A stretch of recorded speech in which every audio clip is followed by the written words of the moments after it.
जी अस्सलाम वालेकुम to all viewers students जो देख रहे हैं।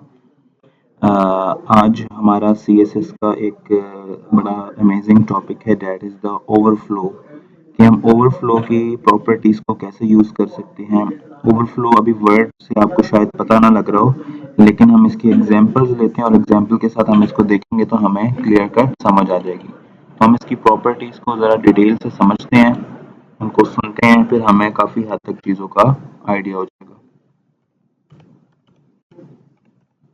तो लेट्स सी, हम कुछ एग्जांपल लेते हैं। एग्जांपल में हम पैराग्राफ वगैरह कुछ लेते हैं और उससे फिर हम ओवरफ्लो प्रॉपर्टीज के एग्जांपल्स को बनाते हैं। So let's start. हम यहाँ पर एक फाइल बना लेते हैं, उस फाइल का नाम ही हम ओवरफ्लो रख लेते हैं। Overflow overflow dot HTML. और हम जो है वो इंटरनल स्टाइल करते हैं, स्ट्रक्चर बनाते हैं। शिफ्ट 1 से स्ट्रक्चर बना लिया हमने। यहाँ पे हम टाइटल में लिख लेते हैं overflow properties. Overflow properties overflow properties ठीक है। और यहाँ पर हम इंटरनल स्टाइल के लिए स्टाइल का टैग हम बना लेते हैं इंटरनली। अगर हम एक्सटर्नली बनाना चाहें तो हम वो भी बना सकते हैं। हम एक्सटर्नल आज बना लेते हैं, लास्ट हमने एक्सटर्नल बनाया हो। यहाँ पर हम overflow dot C S S कर लेते हैं, डॉट सी एस एस। और यहाँ पर हम इसका लिंक दे लेते हैं। तो हम लिंक कैसे देंगे, यहाँ पर हम लिखेंगे लिंक आरईएल। रिलेशनशिप में हम बताएंगे कि हम यूज कर रहे हैं स्टाइल शीट। और यहाँ पर हम उसका दे देंगे हाइपर रेफरेंस। ठीक है, रेफरेंस में हम overflow dot C S S करके लिख देंगे। सो यहाँ पर जी हमने अब हम बॉडी के टैग के अंदर जो है वो सबसे पहले हेडिंग 2 ले लेते हैं। हेडिंग 2 यहाँ पर हम लिख लेते हैं। हम ओवरफ्लो की 4 प्रॉपर्टीज हैं। सबसे पहली जो प्रॉपर्टी है वो है overflow overflow visible. Overflow visible, ठीक है, ये इसकी पहली प्रॉपर्टी है। इसके अंदर हम जो है वो एक डिव बना लेते हैं। मैंने आपको बताया था डिव हम सेक्शंस के लिए, पार्ट्स के लिए बनाते हैं। और इस डिव के अंदर जो है वो हम क्लास ले लेते हैं बॉक्स विजिबल के नेम से। बॉक्स, आप कुछ भी दे सकते हैं, मैं बॉक्स विजिबल के नेम से मैंने जो है वो क्लास यहाँ पर बना ली। इसके अंदर मैंने जो है वो एक पैराग्राफ लिख लिया, तो एक हम टेक्स्ट ले लेते हैं, लोरेम का टेक्स्ट ले लेते हैं। ठीक है, तो हमने एक लोरेम का टेक्स्ट यहाँ पर ले लिया।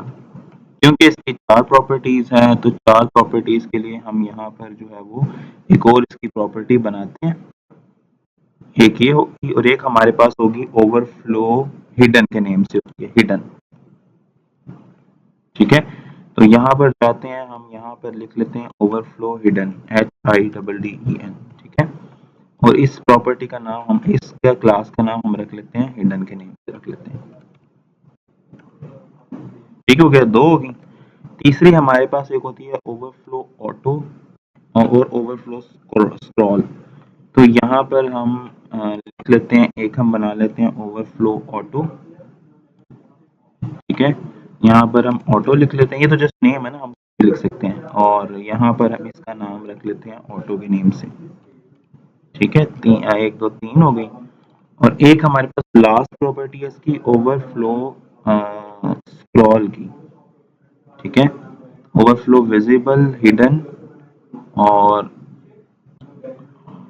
ऑटो, और ये हम कर लेते हैं स्क्रॉल।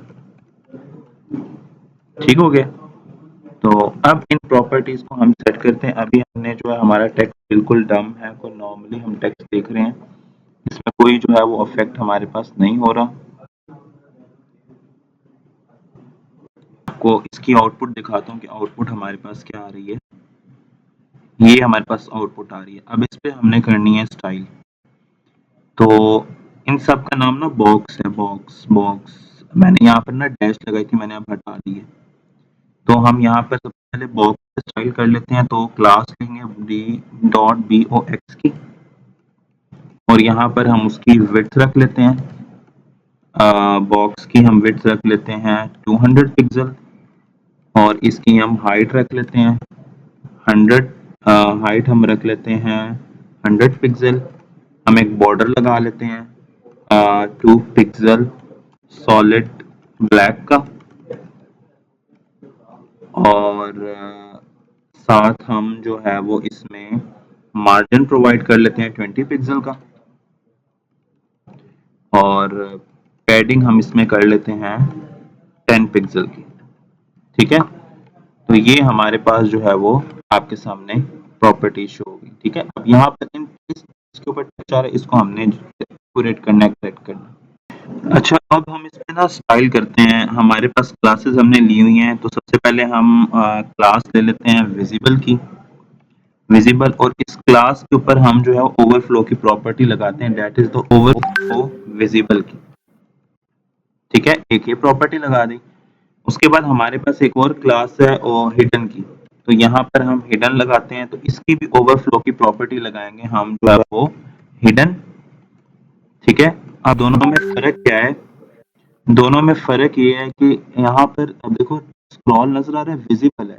अगर इस स्क्रॉल को आपने देखना भी है ना, तो इसकी विड्थ जो है वो हम सॉरी सॉरी ये स्क्रॉल, ये टेक्स्ट नजर आ रहा है, अगर तो इसकी ये बॉर्डर की आउटलाइन से आउट जा रहा है, इसकी विड्थ बढ़ाएंगे तो, क्योंकि विजिबल है, नॉर्मली विजिबल ही होता है।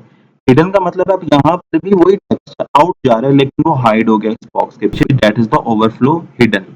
ठीक है, तो इन दोनों में आपको फर्क है। ऑटो में क्या होगा, मैं यहाँ पर ओवरफ्लो ऑटो लगाता हूँ, तो पीछे क्लास मैंने दी हुई है ऑटो की, तो यहाँ पर लगाऊंगा मैं ओवरफ्लो, ओवरफ्लो ऑटो। ठीक है, अब ऑटो जब मैंने लगाया तो ये देखें ऑटोमेटिकली इससे पहले हिडन हो गया। अब जितना भी टेक्स्ट होगा हाइड जरूर है, लेकिन वो इसके पीछे नीचे मुझे नजर भी आ रहा है।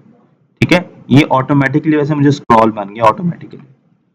स्क्रॉल करेंगे चाहे टेक्स्ट ज्यादा हो या कम हो, वो स्क्रॉल के लिए लाजमी बनाएगा। तो यहाँ पर लिखेंगे स्क्रॉल, और यहाँ पर हम लिखेंगे ओवरफ्लो स्क्रॉल। ठीक है, चाहे टेक्स्ट ज्यादा था, इसे स्क्रॉल लाजमी बनाना है। अब मैं थोड़ी सी इसकी विड्थ चेंज करता हूँ, मैं इसकी विड्थ जो है वो 500 करता हूँ। अब देखना विजिबल तो था ही, हिडन, हिडन अब क्योंकि विड्थ बढ़ा दी तो हाइड नहीं हो रहा। ऑटो में देखो, मैं टेक्स्ट, जब टेक्स्ट कम होगा फिर ये नहीं बनेगा, मैं टेक्स्ट यहाँ से जाकर ना कम करता हूँ। ऑटो में गया मैं, सॉरी गलत फाइल ओपन कर दी है, ये मैं गया ऑटो में, ऑटो में गया मैं, यहाँ पर मैंने टेक्स्ट जो है वो कम कर लिया। अब वो स्क्रॉल जो है वो खत्म हो जाएगा। एक मिनट, मेरे ख्याल से अभी भी टेक्स्ट ज्यादा है, मैं थोड़ा सा और काम करता हूँ। देखें अब स्क्रॉल जो है वो आपको कट जाएगा, खत्म हो जाएगा। ठीक है, यहाँ पर टेक्स्ट कम है या कम है, ज्यादा नहीं है, लेकिन फिर भी स्क्रॉल नजर आ रहा है। ठीक है, तो ये इसकी 4 प्रॉपर्टीज हैं, होपफुली आपको क्लियर हो गई होंगी। कोई क्वेश्चन हो तो आप कमेंट्स में पूछ सकते हैं। Thank you.